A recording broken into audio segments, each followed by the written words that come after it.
Então, bom dia. Hoje nós temos o prazer de ter o Dr. Emanuel Almeida Burdman. Dr. Emanuel aqui vai participar hoje da nossa reunião de nefrologia do Hospital de Base, São José do Rio Preto.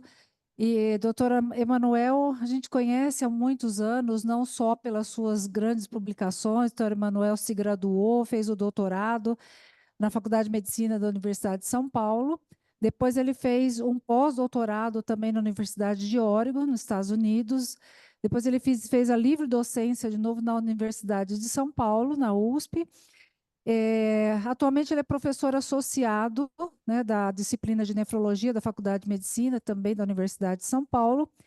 E o doutor Emanuel tem uma vasta experiência, inúmeros números de publicações aqui, inúmeras publicações. Ele é conhecido principalmente pela injúria renal aguda, mas entre outras coisas da nefrologia. E o doutor Emanuel, nós tivemos o prazer de conviver com ele aqui em São José do Rio Preto, de 97 até 2010. Eu volto aqui em 98 e passo a conhecer o doutor Emanuel. E ele teve uma participação extremamente importante aqui.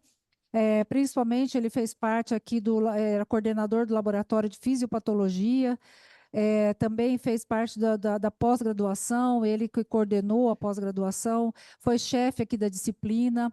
Então, ele teve uma participação extremamente importante conosco aqui. Então, é com esse imenso prazer, Emanuel, que eu convido você a falar para a gente um pouco da lesão renal aguda, né, da injúria renal aguda e a atividade física intensa. Então, aqui nós temos residentes, alunos, né, tem os preceptores, e aí é um prazer tê-lo aqui conosco. Mais uma vez, obrigada, Emanuel. Bom dia a todas e todos. Muito obrigado, Maria Alice, a disciplina de nefrologia da FAMERP, por esse convite, que é muito caro no meu coração mesmo. Eu realmente passei anos muito bons aí e tenho muito carinho pela FAMERP, pelo Hospital de Base, por essa disciplina de nefrologia. Então, peço desculpas por não estar presencialmente pessoalmente com vocês, mas não faltarão oportunidades. Estamos muito perto do Congresso Brasileiro e 2 viagens ficou um pouquinho difícil. Bom, então, o que eu e a Maria Alice combinamos é falar de atividade física intensa e alterações da função renal. Injúria renal aguda, doença renal aguda e doença renal crônica. E eu vou começar fazendo uma referência ao meu amigo Paulo Hilário Nascimento Saldiva, professor de anatomia, o Pepino, midiático, tem blog, está no Jornal da Cultura, e o Pepino sempre fala uma coisa: só vai em academia 2 tipos de pessoa, as que não precisam e as que não adiantam. Então, é um pouco sobre isso que nós vamos falar. Quer dizer, como é que é esse negócio de ir em academia e depois falar um pouquinho também de como é que é a atividade física intensa no trabalho, fora da academia, de indivíduos que, na verdade, não fazem isso por recreação ou por saúde, mas sim por necessidade. Então, eu brinco um pouquinho que é bem a história do bom, do mal e do feio. O bom.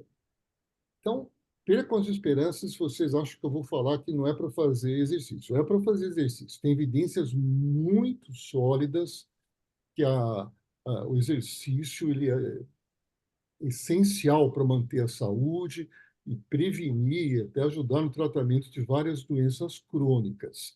E o que se recomenda é 150 minutos por semana de intensidade moderada ou 75 minutos por semana de intensidade alta. Então, isso é muito bem estabelecido.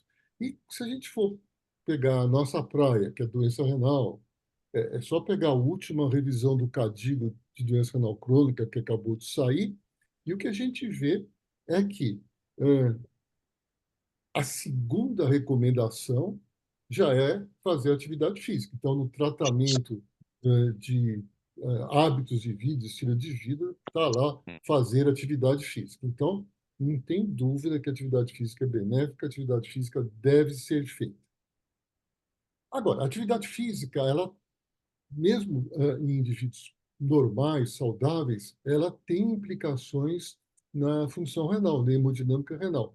E esse é um dos trabalhos melhores que nós temos disponíveis de 2018, em que os autores analisam 8 indivíduos saudáveis e eles fazem uma atividade física escalonada, que vai aumentando essa intensidade que vocês estão vendo aqui, que vai de 60 a 140, e essa atividade, na verdade, a intensidade está ligada ao nível de lactato, quer dizer, o nível máximo de lactato positivo, e o que é permitido. E o que eles veem é que quando a gente passa ou atinge o nível máximo de intensidade, começa a haver uma queda do fluxo sanguíneo renal e uma vasoconstrição, ligada a uma ativação do sistema nervoso simpático, sob adrenalina, noradrenalina, dopamina, angiotensina 2 e alta. Isso é momentâneo. Quando eu paro de fazer exercício, isso volta ao basal, o fluxo sanguíneo renal se normaliza, e isso não é patológico, nem fisiopatológico. É uma, uma mudança normal do organismo respondendo ao exercício. Agora, existem situações que eu vou chamar de ruim, em que o exercício pode provocar ira mesmo. Não é nem doença renal aguda, injúria renal aguda. São síndromes raras. E tem farta descrição de casos e casuística na literatura. Então, uma das síndromes é o indivíduo que tem uma doença tubular, ele tem uma hipoglicemia e uma hiperuricosúria, ele fica mais vulnerável à ira.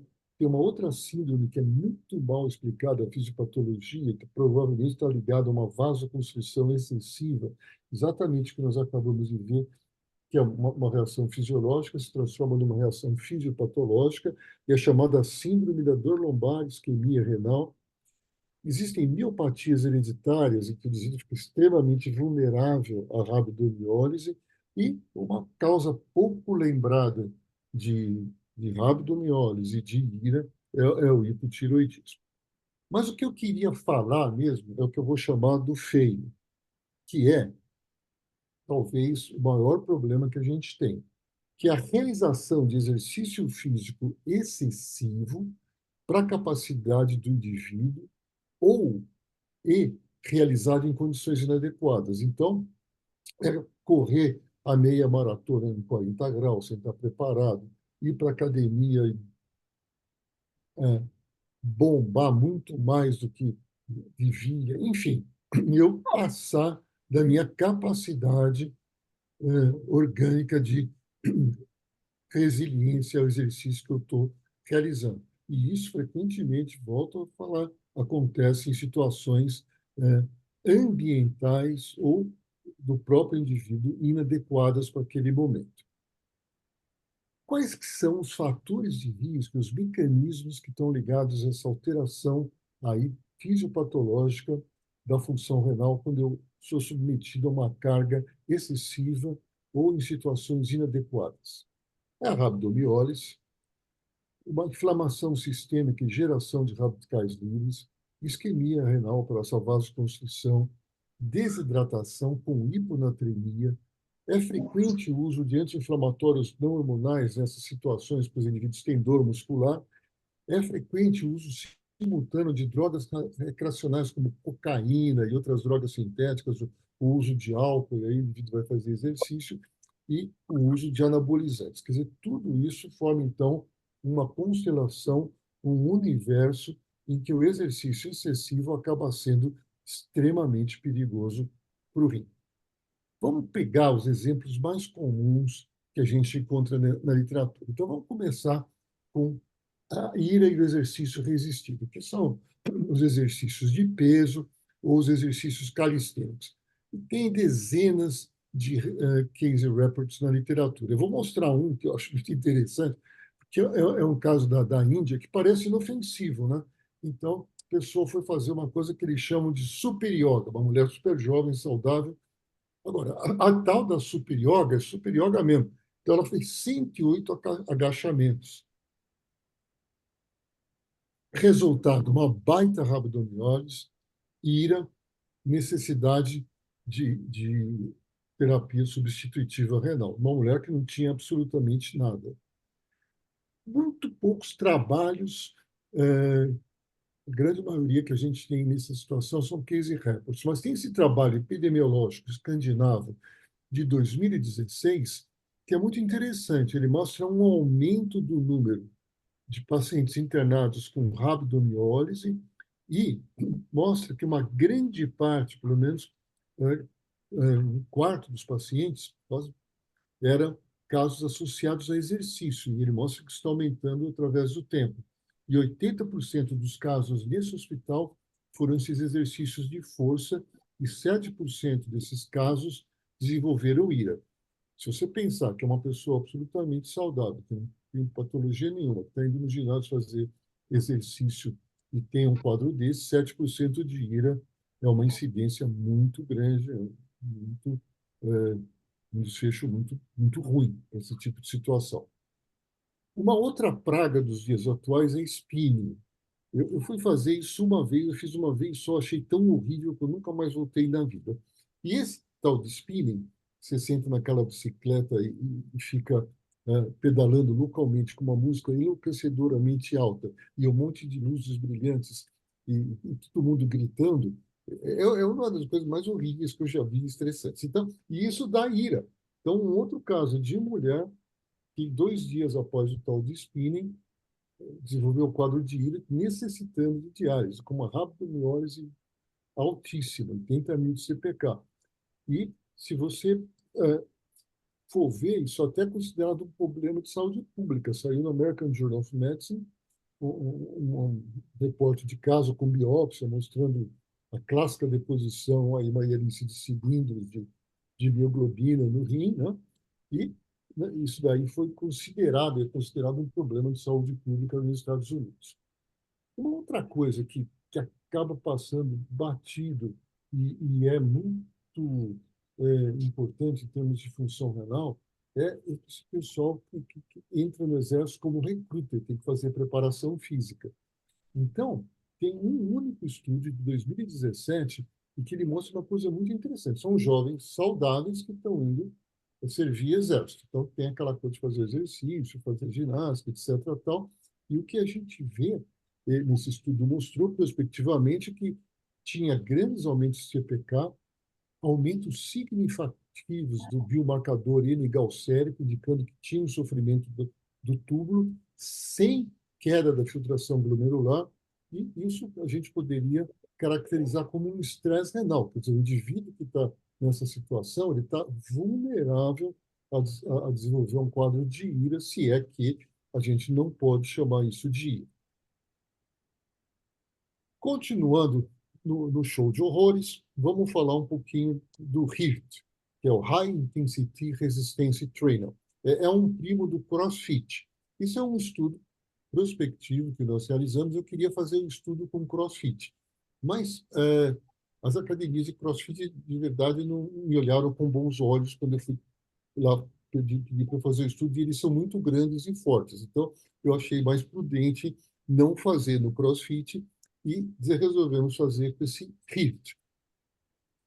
Qual é o grande atrativo do HIIT? A grande propaganda do HIIT é que, em vez de você ficar treinando 1 hora, 3 vezes por semana, você treina 5, 10 minutos e tem o mesmo efeito. Então, é um treinamento de altíssima intensidade que de verdade, ele faz isso mesmo, ele te prepara fisicamente, ele induz um ganho semelhante ao treinamento contínuo. Então, são sessões curtas, de alta intensidade, em intervalos muito pequenos. Então, ele também está aparecendo como um problema. Então, esse aqui é um outro estudo escandinavo, mostrando que rabdomiólise por exercício começou a aumentar nos casos internados no hospital e que, entre os casos, tem HIITs, crossfits, e 2 deles necessitaram IRA, que tiveram IRA e um necessitou de terapia renal substitutiva. Então, quer dizer, isso também está surgindo como um problema médico nas pessoas que fazem esse tipo de treinamento. Então, a gente decidiu fazer a dissertação de mestrado da Tânia, que é uma professora de educação física, testando o que aconteceria na função renal de pessoas saudáveis fazendo esse HIIT. Então, em vez de ir na academia, como a Tânia é professora de educação física, ela ofereceu para os alunos da escola onde ela dá aula a oportunidade de fazer parte dos estudos. Então, explicou-se o que se ia fazer, consentimento informado, comitê de ética, tudo direitinho, e foram selecionados 58 voluntários, metade mulheres, muito jovens, 18 a 39 anos, todos saudáveis, eram todos alunos de educação física. E antes da gente submeter eles ao RIT, a gente fez uma avaliação clínica e laboratorial. Tinha um ou dois pacientes, tinha uma paciente que estava com infecção urinária e um paciente hipertenso, um homem. Esses foram excluídos, não foram incluídos no estudo. Bom, para nossa surpresa, o HIRT, com agachamento, produziu profundas alterações em termos de função sistêmica e função renal. Primeiro, que o CK ele sobe ligeiramente 2 horas após o exercício, mas no dia seguinte, 24 horas após o término, ele está muito elevado. Então, tinha indivíduos que, na verdade, não tiveram dano muscular, eles tiveram rabdomiólise mesmo. Você vê que tem CPKs da altura de 5.000. A média foi em torno de 300, que a gente não caracteriza como rabdomiólise, e sim como lesão, mas tem CPKs da ordem de 5.000. E houve uma grande liberação, 2 horas depois do exercício, de mioglobina livre, que na verdade é o fator nefrotóxico da rabdomiólise, voltando ao normal no dia seguinte após o exercício. A creatinina subiu ligeiramente, mas significativamente, e para nosso espanto, 6% dos participantes tiveram um aumento de creatinina compatível com IRA Cadigo 1. Obviamente, isso não é IRA, esses pacientes não estão doentes, eles são pacientes, as pessoas não estão doentes. A função renal volta rapidamente ao normal no dia seguinte, mas há uma queda momentânea da filtração glomerular, provavelmente associada àquela queda do fluxo sanguíneo renal que eu mostrei para vocês. E o irigal sérico também sobe significativamente e se normaliza em 24 horas. E o que eu achei mais importante, mais interessante, é que todos os biomarcadores de lesão tubular que a gente usou subiram muito em 2 horas e voltaram ao normal em 24 horas. Então, caracterizando, no mínimo, um estresse tubular, um estresse renal. Quer dizer, esses indivíduos são pessoas absolutamente saudáveis, nesse momento, eles estão vulneráveis a uma segunda situação que pode causar lesão. Se eles tomarem um anti-inflamatório, se eles estiverem gripados, se eles tiverem uma suscetibilidade genética, enfim, qualquer coisa que se adicionar aí poderia ser um fator desencadeante para causar ira. Isso num exercício que dura minutos. É exaustivo, é uma coisa realmente exaustiva, mas é muito curta. Então, depois isso aí foi pioneiro, recebe muitas citações, e agora surgiram estudos com CrossFit, outros estudos com HIIT, confirmando esses resultados nossos de 2018. Uma coisa que todo mundo pergunta é corrida. Não, mas correr faz bem. Então, correr faz bem? Faz. Correr faz bem. Só que, em 2017, bombou nas cadeias de notícias aqui, na Newsweek, essa ideia. Correr realmente é bom? Por causa de um estudo que mostrava que na maratona o seu rim tinha uma queda aguda de função quando você corria exaustivamente, excessivamente. Eu já corri, né? Quando eu estava em Rio Preto, instado pelo meu grande amigo Emerson, que não me deixava ficar quieto, ele fazia que eu corresse, andasse de bicicleta. Acho que ele queria me matar. Foi bom para eu mudar de Rio Preto, para eu conseguir sobreviver. Inclusive, ele continuou fazendo essas loucuras. Então, ele fazia eu correr a meia maratona. Né, Emerson? Você lembra disso? E aí, hoje em dia, eu falo, mas será que esse negócio realmente é saudável? Correr a meia maratona, maratona? Você correr 4 quilômetros, 6 quilômetros, no ar-condicionado, bebendo água, vai correr a 40 graus, 20 quilômetros. Bom, esse estudo foi publicado no American Journal of Kidney Disease em 17, um dos primeiros estudos prospectivos bem feitinhos.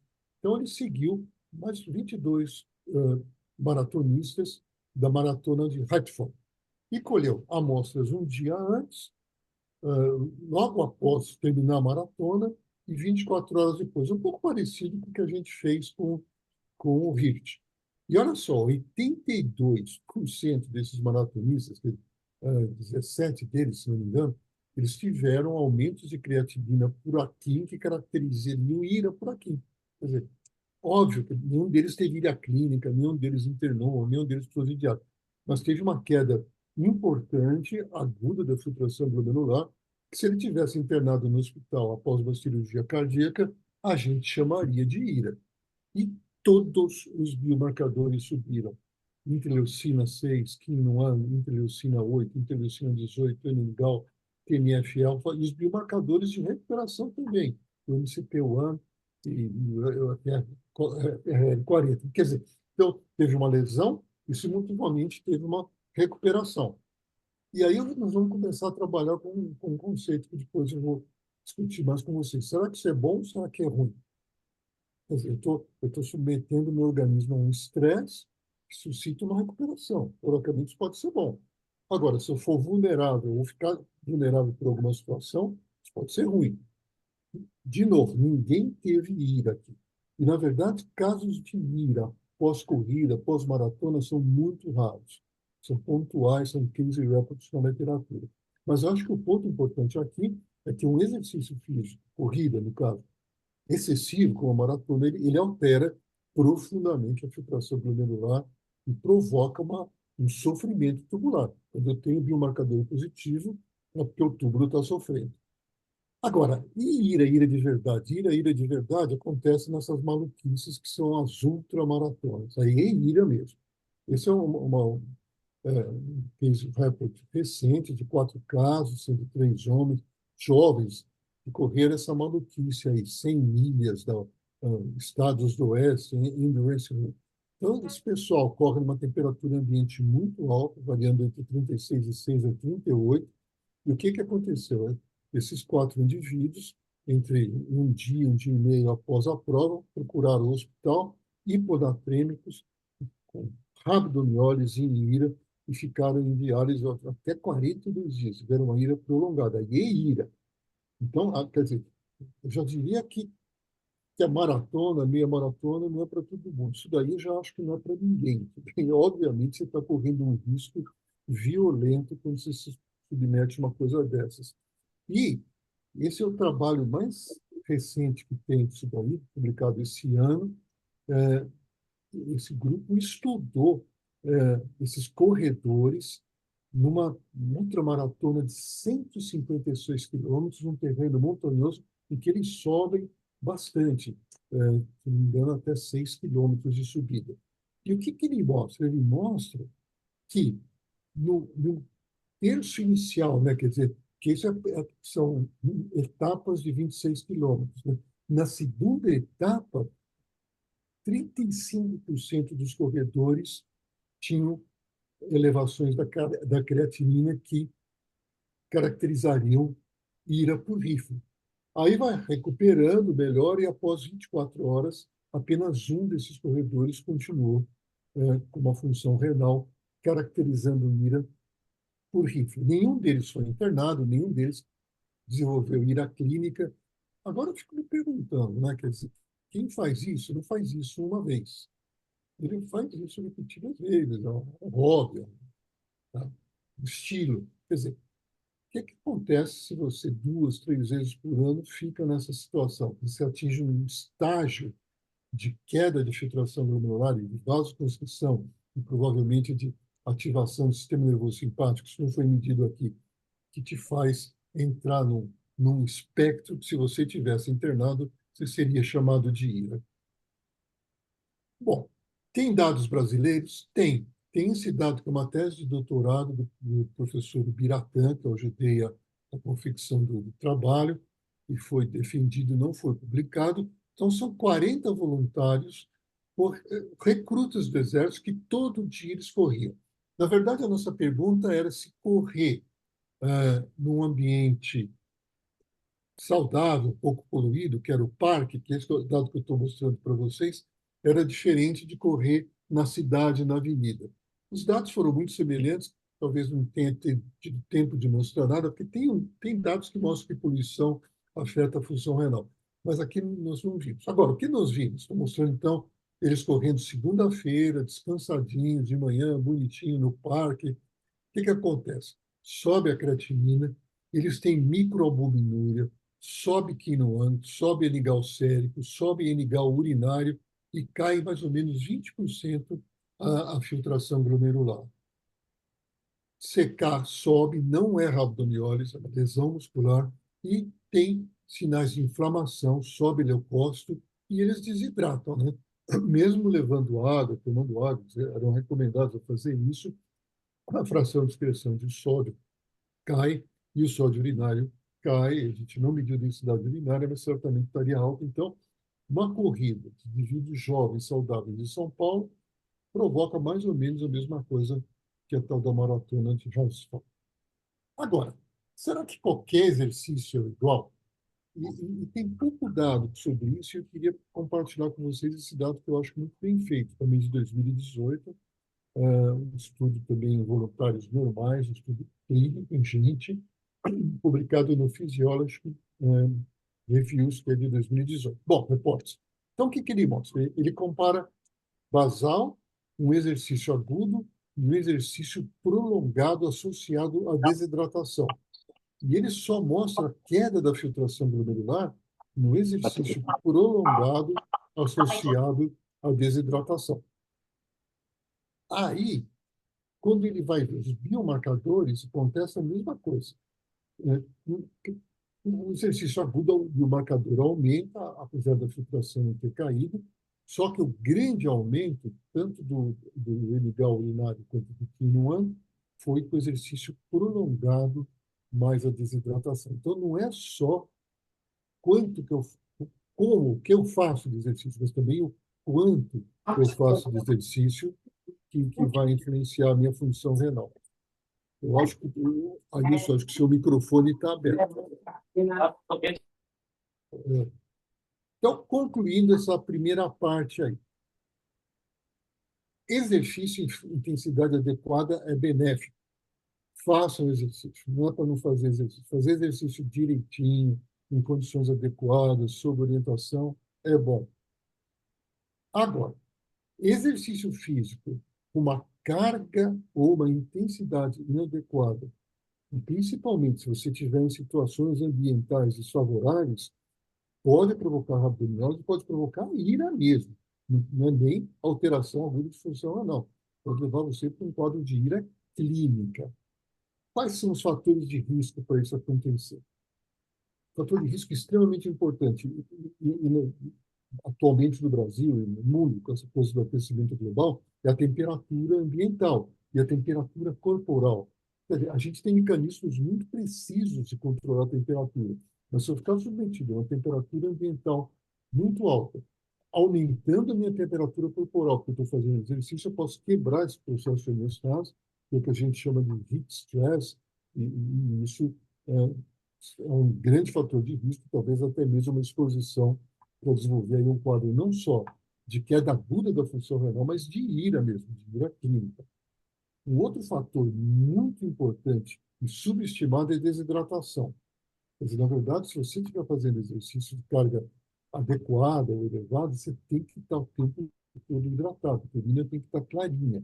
E, dependendo do tipo de exercício, você tem que repor sal, quer dizer, exercícios muito longos, prolongados, como corridas de longa duração, ou bicicleta, e você tem que tomar, além da água, sal, porque senão você vai ficar na pior situação possível, você vai desidratar e ficar hiponatrêmico. Obviamente, apesar de não ter nenhum estudo randomizado, controlado, mostrando isso, você deve evitar o uso de anti-inflamatórios não hormonais, que eles alteram totalmente a homeostase, a proteção renal nessa situação. E uma coisa que é pouco pensada, mas se eu tiver com uma doença aguda, estou incubando um dengue, estou incubando uma virose, estou incubando até o próprio Covid mais velho, que eu fui vacinado, e, mano, eu vou para academia porque eu vou malhar para ajudar a combater a doença. Não, exatamente o contrário. Você tem todo o risco de uma situação que você já está inflamado, você vai provocar uma inflamação por causa do exercício e, na verdade, piorar. E, principalmente no caso, muito da gente de nefrologista, quando tem doenças crônicas prévias, eu acho que a gente tem que pensar muito bem o que deve fazer em termos de exercício nessa população. Então, assim, né, o exercício de alta intensidade em indivíduos treinados, ele pode provocar lesão muscular e rabdomiólise.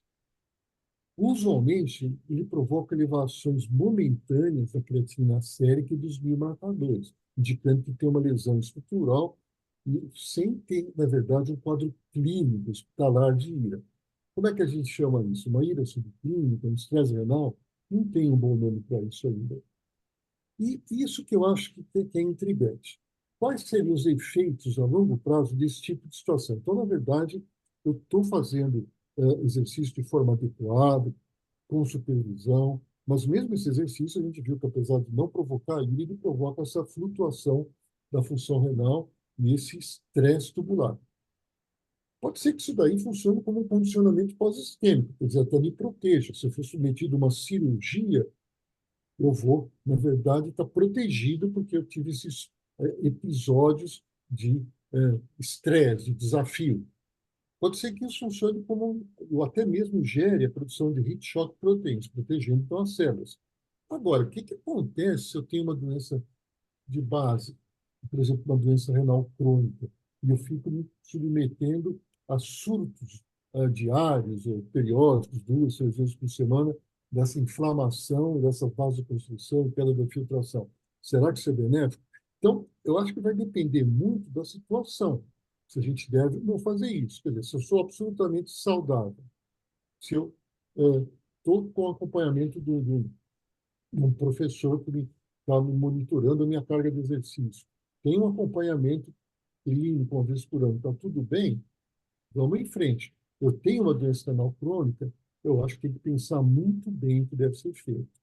Sem dúvida nenhuma, fazer exercício moderado, de forma adequada, é benéfico em doença renal crônica. Está aí o Cadilo 2024 mandando fazer exercício. Então, deve fazer. Inclusive, tem grupos que fazem, prescrevem exercício durante a própria diálise dos crônicos. E isso está associado a melhor qualidade de vida, mais sobrevida, menos doença cardiovascular. Então, não tem dúvida que isso é bom. Agora, fazer HIIT, fazer crossfit, fazer maratona, quer dizer, fazer exercício de alta intensidade, quando existem fatores de risco para doença renal, não diria nem só doença renal crônica, fatores de risco importantes, eu sou muito cuidadoso com isso aqui. Quer dizer, eu particularmente não vejo muita vantagem.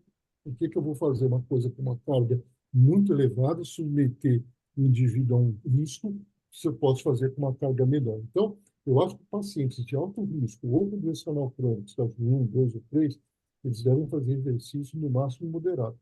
Quer dizer, afastar eles dessas é, coisas mais intensas. De novo, vídeo, crossfit, maratona, não me parece uma ideia muito sensata. Bom, agora a segunda metade da nossa conversa vai ser sobre uma outra situação. Qual é a população que a gente estava conversando até agora? São indivíduos de classe média alta, que vão à academia, que têm acesso a professor de educação física, que dormem bem, que se alimentam bem. Então, aquele estudo do DICD, que eu mostrei para vocês da Maratona de Hunsford, eu fui o revisor. E, né, o cara da discussão, ele queria comparar isso com os cortadores de cana da América Central. Eu falei, não, tem nada a ver. Quer dizer, o sujeito que vai correr a maratona de Boston, a maratona de Stanford, não tem nada a ver com o cortador de cana que está trabalhando no interior do estado de São Paulo, no Nordeste, ou o trabalhador agrícola de atividade agrícola dos Estados Unidos. É uma outra população. Então, agora, nós estamos falando de indivíduos saudáveis que estão exercendo atividades físicas extenuantes, mas não é um hobby, é um trabalho, é uma necessidade. E aqui a coisa fica mais pesada e aqui eu queria compartilhar dados muito interessantes com vocês. Eu entrei nessa história quando a gente fez esse trabalho, publicou em 2015, em que foi aqui na região de São José do Rio Preto, mesmo numa usina, a gente estudou os trabalhadores de cana. Então, o Biratã, que é o primeiro autor, que é um professor da pneumologia do INPOR, ele estuda muito poluição, toxicidade, então ele queria ver a toxicidade da queima da cana, daquelas cinzas, e eu queria ver a função renal desses pacientes. Então, a gente fez, e aí tem outra egressa de São José do Rio Preto, a Tere, que também tem um tempão aí comigo, agora é professora titular da saúde pública. Então, o que que a gente fez, né? A gente foi em campo, montou uma pesquisa em campo, para mim foi uma coisa dantesca ver como é o trabalho deles, não tem ideia, em que a gente analisou todos esses indivíduos antes de começar a colheita e durante a colheita. E aí, o que a gente fez durante a colheita? A gente foi de manhãzinha, colheu sangue e urina, e no final da colheita, de novo, colheu sangue e urina. O que que nós vimos? Todos os indivíduos aumentaram a creatinina em torno de 20% e cai a filtração em torno de 20%. E aqui a gente está vendo essas elevações. E aí, olha só, 5 indivíduos, eles aumentam a creatinina ao que seria equivalente a um CADIG, uma ira por CADIG. E esse aqui, que aumentou em torno de 1 para 1,7, ele colheu em torno de 20 toneladas de cana nesse dia, porque a gente sabe, eles pesam, eles ganham pelo que eles colhem, né? E aí que está o problema. Quer dizer, no fundo, nós estamos lidando com uma doença mais social do que talvez uma doença é, de fundo, entre aspas, real. Isso é real, existe, mas é uma coisa provocada por nós mesmos. Porque se eles ganhassem um salário, provavelmente isso não acontecia. O indivíduo corta, isso numa temperatura ambiental altamente elevada, vestido com roupas pesadas para se proteger do corte da cana, respirando aquela fumaça da queima da palha da cana. Então, e ele transporta para o caminhão. Então, esse indivíduo, o cara fortão, ele transportou 20 toneladas e subiu para 1,7 a creatina. O que acontece com a densidade urinária deles? Sobe, vai para 1.020, eles desidratam. Eles tomam água, tem galões enormes de água, eles tomam só água, não tomam sal. E é o que acontece? O sódio cai. Né? Quer dizer, eles estão tomando água, não tomam o suficiente, eles concentram a urina e tem a pior situação possível, que é uma queda. Eles não chegam a fazer hiponatremia, mas tem uma queda significativa do sódio sério. Sobe o CPK, não sobe tanto, nenhum deles chega a fazer rabdomiólise. Você vê que é um sofrimento muscular, quer dizer, não deve ser aí o problema. Sobe significativamente, normal, até 300 de média, 500, alguns pacientes chegam. E aí tem uma baita inflamação, quer dizer, tem um processo inflamatório agudo. Sobe leucócito, sobe nefrófilo, linfócito e monócito. Os indivíduos que tiveram aquela ira cardíaca, eles tiveram mais câimbras, quer dizer, eles tiveram provavelmente mais rabdomiólise, e eles estavam mais desidratados no final do turno. Eles tinham frações de excreção de sódio urinários menores, maior hematócrito, maior aumento de leucócito.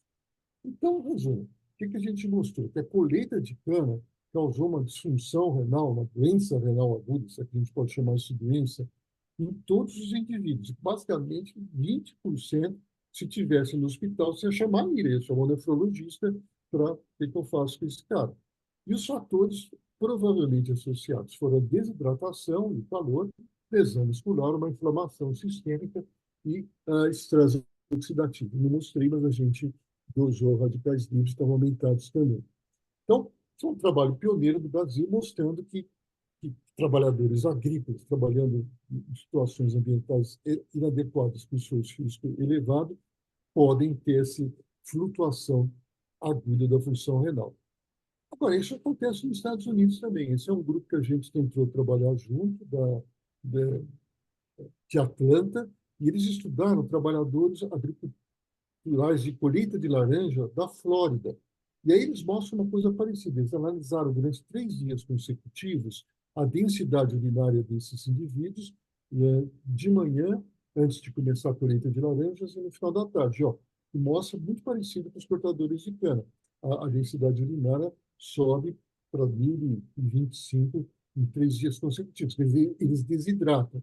E que nem os nossos cortadores de cana, eles também têm um aumento da creatinina, um aumento da ureia que eles dosaram.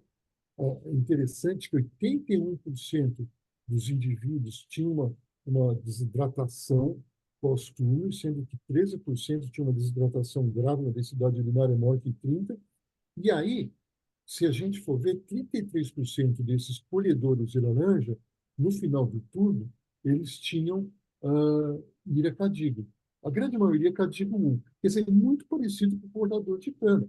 Em outras palavras, não é que isso daí é uma doença do Brasil. Isso é uma doença do mundo. Em qualquer lugar que você pegar um indivíduo e explorar ele, botar ele para trabalhar num ambiente inóspito, num trabalho excessivo, que ele vai ganhar por carga de trabalho e não por salário, isso vai provavelmente acontecer. E uma coisa muito interessante que esse pessoal fez, eles colocaram um termômetrozinho mostrando como é que era a temperatura durante todo o período. E o que, que eles viram? Que a chance de ir aumentava quase 4 vezes para cada aumento de 5 graus Fahrenheit no índice de calor. Então, essa coisa está fortemente associada ao calor, mas provavelmente não é o calor em si, mas sim ao calor barra desidratação. Agora, esse negócio pode evoluir para doença inflamatória? Então, aquela pergunta que eu fiz da gente fazendo ginástica correndo a meia maratona, é muito difícil de responder. Agora, aqui, a coisa começa a ficar um pouco mais clara. Em 2002, esse colega nosso foi brilhante. Ele trabalhava, aliás, ele trabalha até hoje nesse Rosales Hospital, que é um hospital universitário em El Salvador, e ele chamou a atenção dele que quase 70% dos doentes que estavam em diálise não eram nem hipertensos nem diabéticos. Eram jovens que não tinham razão nenhuma para estar dialisando. Eram trabalhadores rurais da colheita de cana. O que era isso? Uma nova entidade patológica? Bom, isso aí foi chamado de nefropatia mesoamericana, é uma praga da América Central e está ligada a tudo isso que eu mostrei até agora para vocês. Agora, por que isso não existe no Brasil? Será que não existe mesmo? A gente fez, esse trabalho está sendo publicado agora, um segundo trabalho na mesma usina, mesma região, em que aí nós avaliamos os portadores de cana pré-colheita, no meio da colheita e no final da colheita. E fazendo curta, uma história bem comprida, o que, que a gente viu? Tem um aumento progressivo de monócitos, sugerindo inflamação, processo inflamatório que se mantém. Tem uma lesão muscular moderada, não é rabdomiólise, que se mantém. A ureia sérica sobe e fica significativamente elevada 6 meses após o início da colheita. E, eu não coloquei aqui, mas a creatinina não sobe. Por quê? Porque eles perdem massa muscular. Mas a cistatina C sobe. Então, esses indivíduos, eles têm uma cistatina C, uma filtração glomerular rebaixada 6 meses após a colheita. Então, na verdade, eles não têm doença renal crônica, no sentido que eles não têm filtração menor de 60. A gente não tem o dado da microalbuminúria, mas a gente tem o dado do NGAL sérico e do NGAL urinário, que também se mantiveram elevados 6 meses após o início da colheita. Em outras palavras, esses indivíduos tiveram uma lesão que pode ser classificada como crônica. Não é doença renal crônica no sentido é, estrito da síndrome, mas alguma coisa está acontecendo nesse rim que não voltou totalmente ao normal. É muito difícil a gente seguir, eu tentei fazer isso, mas eu não consigo. Eles são, na verdade, são levas de trabalhadores que vêm de vilas do Nordeste e ficam conosco durante esses 6 meses, depois eles voltam para essas vilas e eles meio que se perdem, então a gente não consegue seguir. Então, eu desconfio fortemente que, pelas condições continentais do nosso país, pelo número enorme de pacientes que a gente tem em diálise, é possível que a gente tenha exatamente a mesma coisa que a América Central, só que a gente não consegue detectar pelo tamanho do país e pelas outras causas de doença renal crônica, diabetes, hipertensão, etc. E teria que fazer agora um estudo epidemiológico no lugar onde esses indivíduos moram. Então, dessa coisa do trabalho exaustivo, levando a lesão crônica, tomando como exemplo o corte de cana, né? É claro que o estresse do calor, a desidratação, a lesão muscular esses poluentes, o uso de anti-inflamatórios, que é muito comum entre esses indivíduos com dor muscular, causa, ou deve provavelmente estar associado a esses quadros repetitivos de queda aguda da função renal, diários, diários. E aí, dependendo da carga genética, do número de néfrons, esses indivíduos têm condições socioeconômicas baixas. Então, é muito possível que vários deles tenham sido malnutridos na infância, até durante a gestação, tem um número de néfrons reduzidos. A exposição a poluentes, a exposição a drogas, aí não só anti-inflamatórios, as drogas recreacionais, e o próprio estilo de vida, associados a uma inflamação, um excesso oxidativo e uma ativação crônica da vasopressina, e levem a uma lesão crônica renal. A histologia dessa lesão crônica, que muito pouco dado, é uma lesão tubulointersticial, ela não é uma lesão glomerular, o que favorece, então, essa hipótese de lesões repetidas tubulares causando um processo inflamatório que em alguns indivíduos pode cronificar. E esse trabalho acabou de sair do grupo do Richard Johnson, ele é mais uma evidência disso daí, porque é muito difícil provar isso tudo clinicamente, isso é um trabalho experimental. Eles fizeram os ratinhos, inocularam os ratinhos a cinza da queima de cana. O que eles viram? Que essa cinza é rica em sílica, isso se acumula em vários órgãos, inclusive no rim, dá alterações de histologia renal e dá alterações de função renal nesses ratinhos. Quer dizer, então, possivelmente, isso é um dos fatores. Eu estou mostrando isso só como um exemplo da fisiopatologia desse processo, que eu não acho que seja unifatorial. Provavelmente ela é multifatorial e tem diferenças dependendo do lugar onde está ocorrendo. E, na verdade, ela está ocorrendo em muitos lugares. Quer dizer, além da América Central, ela ocorre no sul dos Estados Unidos, na Flórida, ela ocorre no norte da África e no leste da África, ela ocorre na Ásia. Então, em todo lugar em que eu tenho calor. Vocês veem que, na verdade, a faixa onde isso está ocorrendo é a faixa equatorial, onde eu tenho temperaturas quentes e gente trabalhando exposta ao sol e essa temperatura exaustivamente em agricultura, provavelmente eu tenho essa lesão. E isso começou a ficar tão importante que virou até artigo de revisão recente aqui do American Journal of Physiology, então, mostrando tudo isso que eu acabei de falar para vocês, né? Um conjunto de nefrotoxinas, mas riscos de doença renal associado ao estresse para o calor, enfim, tudo isso provoca lesões renais agudas que provavelmente podem evoluir para uma doença renal crônica. Concluindo, vai dar tempo da gente conversar. Falando então agora dessa segunda parte especificamente. Claramente existe uma associação positiva entre trabalho físico exaustivo e calor e doença renal aguda em trabalhadores rurais saudáveis. Isso está muito solidamente demonstrado.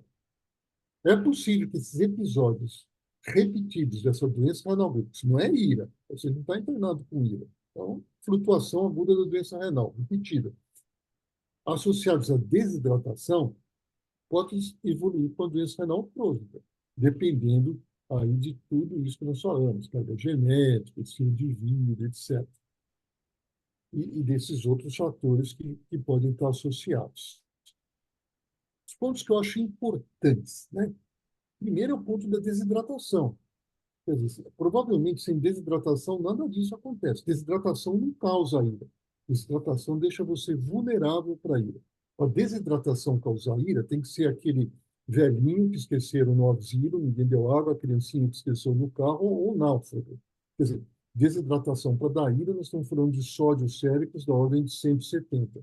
Então, desidratação aqui, na verdade, ela é um fator de vulnerabilidade, é um fator potencializador da lesão renal.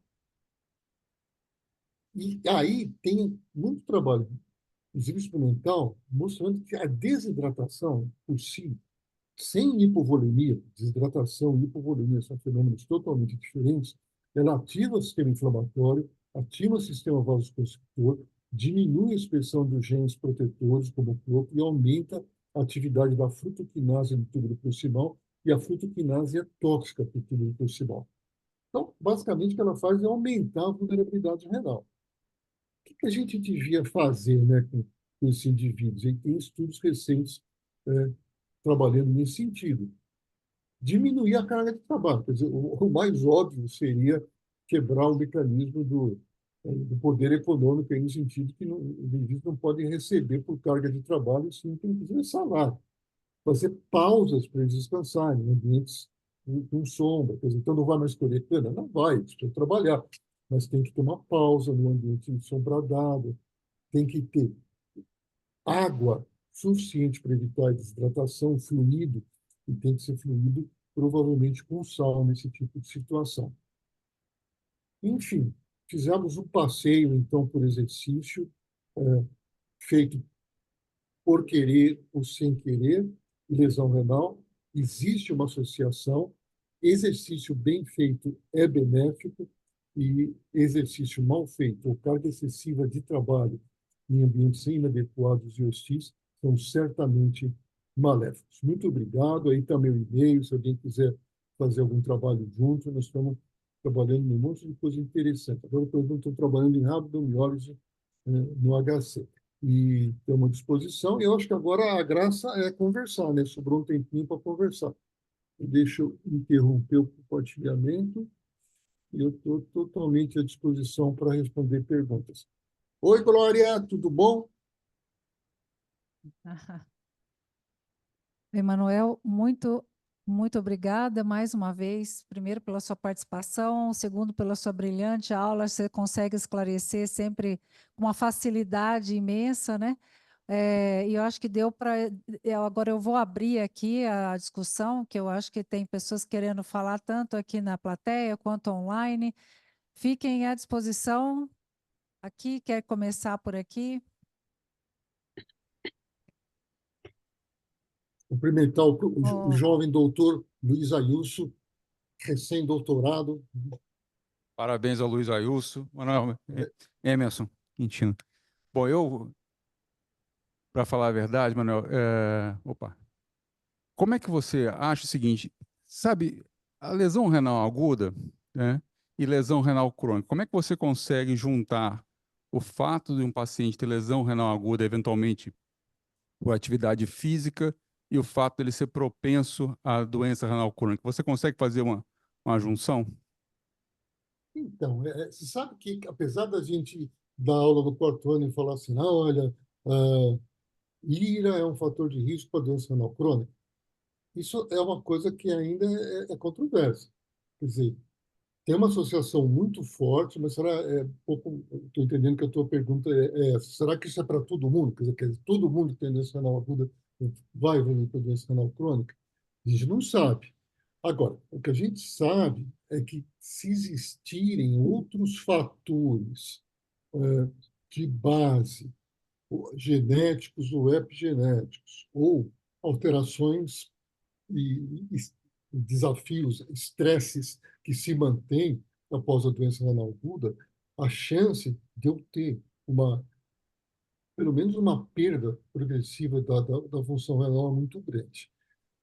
Eu acho que, assim, nós estamos mandando para publicação agora o primeiro trabalho do long COVID do coorte lá do HC da primeira onda. E, para minha nossa enorme surpresa, sabe qual é que foi o fator de risco mais importante para a doença renal? Bom, primeiro, long COVID renal existe. Então, o COVID está associado à doença renal crônica. Muito. Um ano após a internação, os sobreviventes têm em torno de 50% deles têm alteração da função renal. Albuminúria, progressão da queda significativa da filtração glomerular, saída de filtração glomerular normal, ou filtração menor que 60, ou hematúria. E o que foi o fator de risco para isso? Ira comunitária. Não foi ira hospitalar. Aí aquelas coisas que meio intuitivas, né?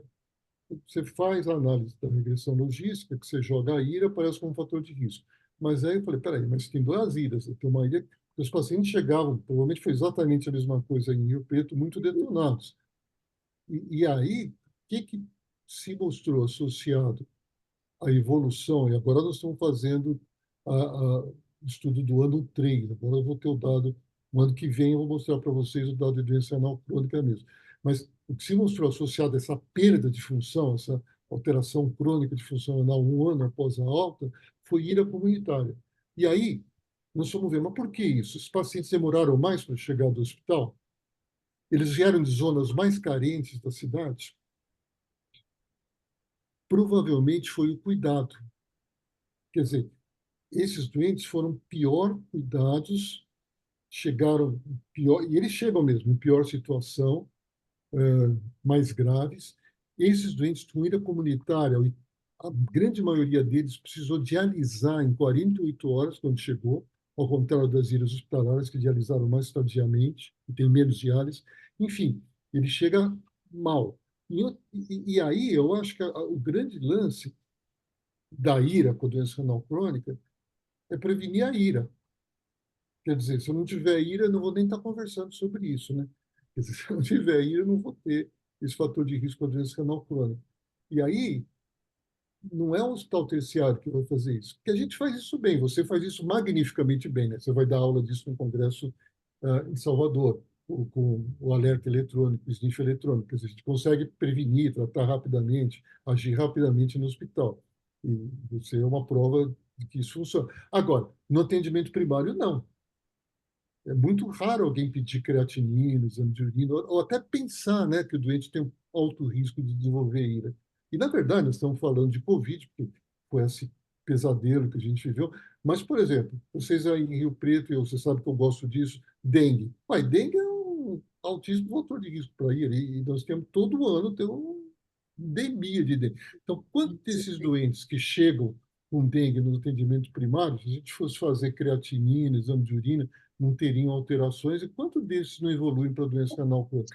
Mas quanto desses não vão para a academia fazer exercício depois, nem sabe enfim, eu acho, Emerson, que a gente, assim, que eu acho que existe esse fenômeno, eu acho que esse fenômeno não é geral, não é que 100% das pessoas que têm ira vão evoluir com doença renal crônica, e não estou falando só de doença renal crônica grave, estou falando de alteração significativa da função renal, mas o que eu acho é isso, que a gente deveria focar muito no atendimento primário, nível de consultório, emergência e atendimento de posto de saúde mesmo, para identificação de doentes de alto risco e ação rápida em termos de detecção de casos menos graves de ira, evitar que progrida ou mesmo abortar o desenvolvimento da ira, né?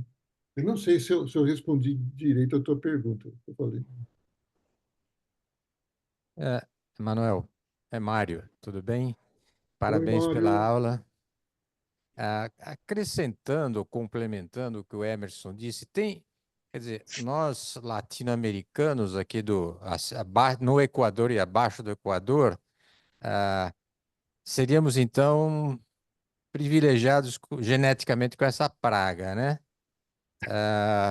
Provavelmente, se subir o Equador, tem algum trabalho aquelas madeireiras que os caras trabalham exaustivamente, transportando aquelas árvores gigantes lá. Tem algum trabalho que lá é diferente? Quer dizer, a Europa, os Estados Unidos, os americanos seriam geneticamente diferentes, trabalhando exaustivamente e não desenvolveriam esse tipo de doença. Não tem, mas é uma excelente ideia. Na verdade, o que tem é se você pegar o sul dos Estados Unidos, aquele trabalho que eu te mostrei da Flórida, é que, na verdade, os trabalhadores rurais não são norte-americanos, né? Eles são imigrantes mexicanos. E eles têm a doença do mesmo jeito que a gente. E talvez, realmente, se você subir para madeireiras, ou mesmo vamos imaginar cultura de uvas, enfim, situações em que você trabalha exaustivamente em ar ambiente, mas não com temperatura elevada, é provável que isso não aconteça.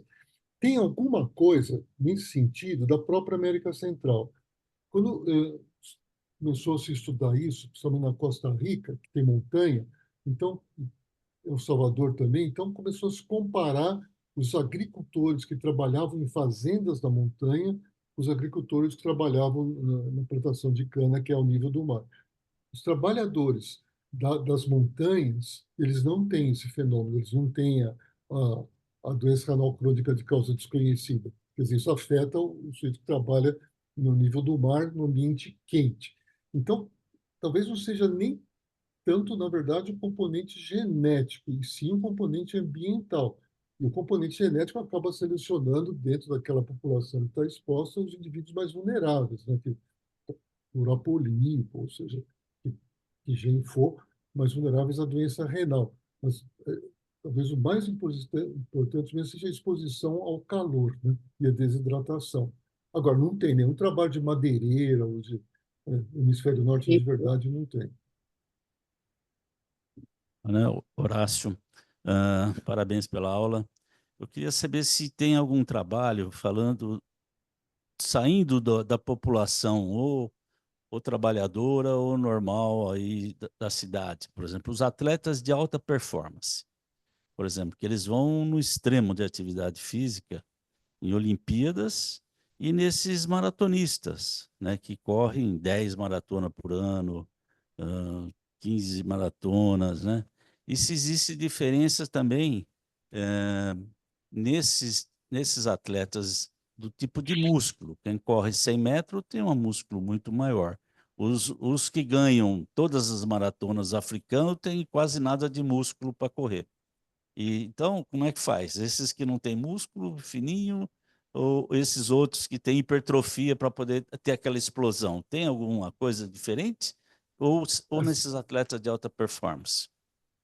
Então, não tem, né? Quer dizer, eu acho que nesses atletas muito treinados, a lesão muscular, porque raramente eles têm abdomiólise, eles não têm abdomiólise, eles têm a lesão muscular de performance, de treino.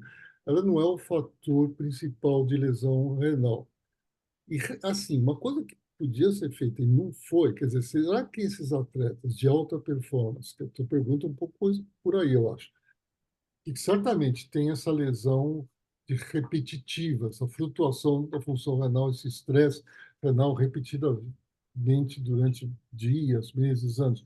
Eles têm função renal pior do que indivíduos comparáveis da população que não são atletas de alta performance. Isso nunca foi feito. Isso seria um trabalho interessantíssimo de fazer, né? E agora, é muito raro eles terem ira.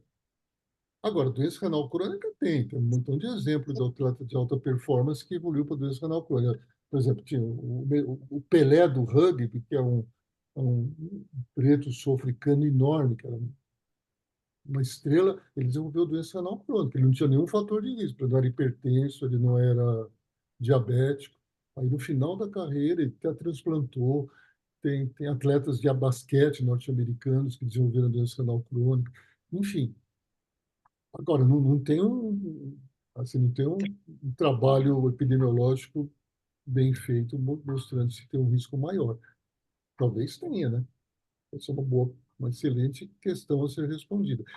Eu, particularmente, não acho que ninguém mais devia fazer esses esforços assim malucos, tipo CrossFit, ou esse HIIT, ou maratona, ou mesmo meio maratona. Quer dizer, isso na verdade, esses indivíduos envelhecem mal, né? Isso a gente sabe. Atletas de elite, eles não envelhecem bem. Não é aquele indivíduo que quando fica velhinho, é um velhinho saudável. Não, ele é um velhinho todo doentinho. Os atletas de elite não envelhecem muito saudavelmente, não. Posso fazer uma pergunta? É o Edson? Da creatinina. Ô, meu querido amigo, tudo bom? Tudo bom, Léo? Tudo bem, você Mas- gostoso de ver. Emanuel está no fundo do meu coração que ele deixou fazer uma pergunta para o Remuzzi, quebrando o protocolo da, Depois do, de uma do- hora e meia de aula que o Rebufo, a gente teve que eu, bater ele a levo- tiros no eu Congresso. levantei Não a parava. mão e disse assim, das palestras iniciais não é permitida a pergunta, mas vou fazer uma pergunta. Vou deixar o Ed fazer uma pergunta. Eu perguntei para o Remuzzi se ele acreditava na creatina. Ele disse, ano passado me deram uma camisa escrito creatina. Aí eu disse assim, fui eu que dei a camisa. Ele disse, não, eu acredito. Então, a minha pergunta é a seguinte, eu já tinha traçado, saiu ontem, não sei se você sabe, que saiu o slogan do World Kidney Day de 2025. O launch foi ontem. E diz o seguinte: Are your kidneys okay? Detect early. Protect Kidney Health. Então, depois dessa sua aula, que eu já tinha enterrado a N-Gal Quinoa, e depois dessa sua aula, será que eu tenho que, na campanha do ano que vem, dizer não, todo mundo tem que fazer N-Gal porque é mais precoce do que a creatinina? É isso que você me ensinou aí agora? Não, eu acho que são eles contam para a gente coisas diferentes, né? Quer dizer, a creatinina, ela mostra que a filtração caiu.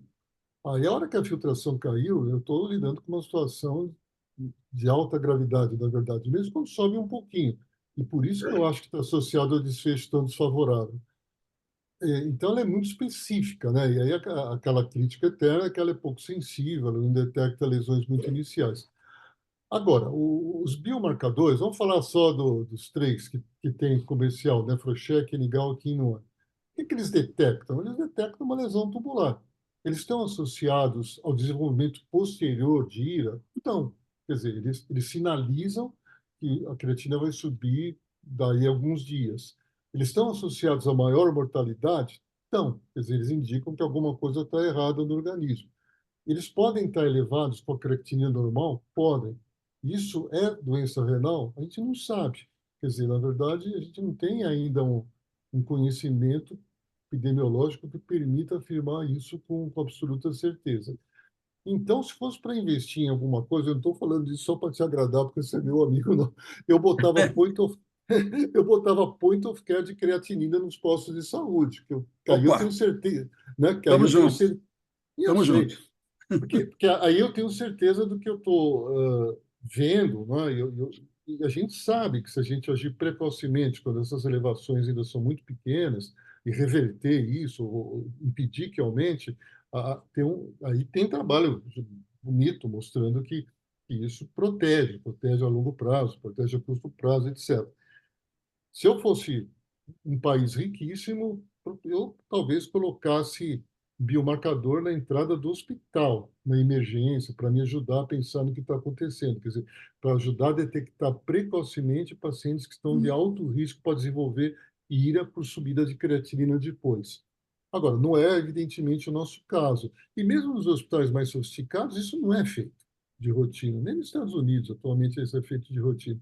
Então, eu acho que ainda estamos, provavelmente sempre vamos estar atrelados com a coisa da creatina. Você não vai precisar mudar de Edson da creatinina para o Edson do Eningal, por exemplo.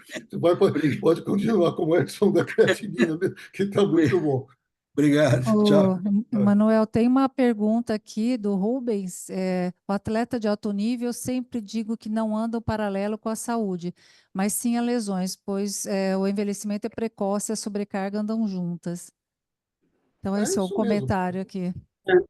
Não, concordo totalmente, porque é isso, quer dizer, você acaba submetendo a um estresse continuado e muito grande. É que, como tudo em medicina, eu não diria que é uma regra, vai depender sempre da genética e da epigenética, do ambiente, enfim, do estilo de vida. Quer dizer, é bem possível que tenham atletas de alto nível que tenham uma velhice altissimamente saudável e provavelmente eles teriam, fizessem ou não exercício. Essa que é a verdade. E tem outros que são mais vulneráveis, e é isso mesmo, eles envelhecem mal, têm lesões, enfim. É É. que a gente tem, a gente coloca numa mesma perspectiva duas coisas que são completamente diferentes, né? Que é fazer exercício físico de forma adequada e moderada, a gente foi fabricado para fazer isso. A gente não foi fabricado para ficar sentado o dia inteiro, que é o que a gente, a maior parte do tempo, faz. Quer dizer, tem que fazer exercício? Tem. Agora, por outro lado, também a gente não foi fabricado para ficar correndo atrás do leão ou da caça, seja lá do que for, aliás, correndo do leão o tempo todo. Então, aí que eu acho que a coisa pega, quer dizer, a coisa do exercício de muito alta intensidade, com muita carga durante muito repetitivo, eu não acredito que ele seja benéfico, eu acredito que ele seja mesmo maléfico, inclusive. Manuel, acho que a Glória tem uma pergunta, a Glória, e depois o doutor Luiz Ailson vai fazer um relato dele também. Pode falar, Glória. Olá, doutora Manuel. Excelente aula, muito esclarecedora. E como eu já trabalhei com exercício e dentro da fisiologia também, a gente observa que esse alerta que você fez é super importante. Então, dentro das academias, o que a gente vê é uma maluquice desenfreada, né? Sem uma orientação devida, e a questão renal é super importante, né? Então, nós sabemos que o organismo ele tem um equilíbrio fisiológico. Quando esse equilíbrio é rompido, então o exercício pode ser, sim, maléfico, né? Mas dentro de critérios específicos, o que a gente não observa muito em academia, né? Então, eu acho esse alerta super, super, super importante. E na questão de trabalho, também, né? Deveria ter um cuidado muito mais com esses trabalhadores, que muitas vezes, como você associou, a desidratação, outros fatores. Então, eu acho que é um assunto muito importante para toda a população, certo? Abraço para você. Obrigada, Glória. Luiz Ailson, acho que vai fazer também. Não sei se o Olá. Emanuel quer fazer o... Não, só cumprimentar o Ailson, ele acabou de defender o doutorado dele, resistiu bravamente a 4 anos de tortura, mais, porque ele primeiro foi torturado pelo Nestor, depois por mim, e é um caso de resiliência, provavelmente inflamou um monte, e agora está aí todo serelepe de novo, de volta às lides do dia a dia.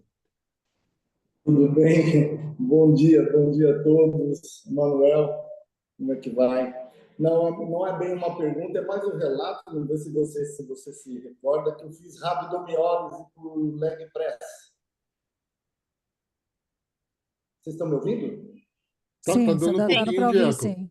Tá dando... sim. Chega mais perto, Luiz. Assim, peraí. A respeito, eu fiz IRA tipo 1 por rabdomiólise secundária leg press. A minha CPK chegou a 30 mil.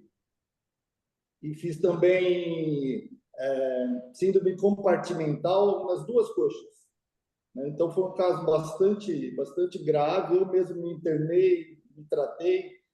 E foi um caso que, inclusive, eu até cheguei a ligar para o Emanuel, ver se estava fazendo tudo certinho. Ele até falou assim: só não manda um abraço, porque senão eu vou quebrar mais músculo, vai piorar a situação dos seus rins. Então, era mais esse relato. E que, nessa ocasião, eu fiz uma revisão de literatura, onde um fator predisponente para essa injúria renal aguda é o fato da pessoa estar parada, né, sedentária, e retomar os exercícios. Então, o fato do músculo estar sedentário e, de repente, você volta a fazer exercícios físicos, esse é um fator a mais predisponente para a injúria renal aguda. Além, claro, que o exercício extenuante. Isso está na literatura. Então, eu queria mais passar para vocês o relato e esse fator a mais predisponente. Era isso. Na verdade, a força superior, ou seja lá o que for que nos fez muito bem fabricados. Nós temos um mecanismo de alerta excelente para evitar essas coisas, que, um pouco em relação ao que você falou, que é a dor, né? Se está doendo muito, tem alguma coisa errada, não é para doer. Então, está doendo, para. Quer dizer, a pessoa acha que quanto mais ela treinar, mais dói, melhor é. Provavelmente, Melhor é. óbvio que provavelmente não é, né? Então é aí que a coisa pega. Nós temos aqui o Rubens, que fez o comentário anterior. Ele disse que ele é preparador físico e mestre em fisiologia do exercício, e ele sempre fala que, infelizmente, a Glória bem falou, né, bem disse, dentro de muitas academias tem muitos instrutores despreparados para atender as necessidades dos alunos e suas necessidades individuais. Por isso é que tem sempre que procurar profissional especializado com CREF, né, que esteja com CREF em dia. Então, Certo. isso. Mais uma vez, então, Emanuel, acho que nós tivemos um prazer imenso de tê-lo aqui conosco, sempre atualizado, mostrando o que tem acontecido de último. Eu acho que fica um alerta aqui para quem quiser fazer alguma coisa em IRA, por favor, que mantenha-se aqui, mantenha o contato do Emanuel. Emanuel, quem sabe agora, num futuro bem próximo, você possa estar aqui conosco, né? Prazer. Presencialmente, né? E vai ser sempre um prazer imenso. Eu vou estar lá em Salvador, quem sabe eu vou encontrar muitas dessas pessoas aí que principalmente você, Emanuel, e os outros que eu não revejo há muito tempo. Então, muito obrigada, foi um prazer imenso tê-lo aqui conosco. E ter você que você foi orientador também de alguns, né, hoje, para alguns preceptores, ex-residentes, então eu acho que isso aqui é muito, muito importante você estar aqui conosco. Muito obrigado, é uma delícia, foi muito gostoso. Eu lembrei sempre que a gente ficava discutindo essas coisas, depois ia tomar café e continuava discutindo no cafezinho lá do meio. E é uma delícia estar com vocês, conversar com vocês. Espero que eu possa ir presencialmente da próxima vez. Sim, muito obrigado. Obrigado a todos, a todas, pela participação, pelo carinho. Uma delícia. Obrigada, Emanuel, mais uma vez. Um abraço. Tchau, Um tchau. abraço. Tchau, doutora Emanuel. Tchau, tchau. Ah, Ok.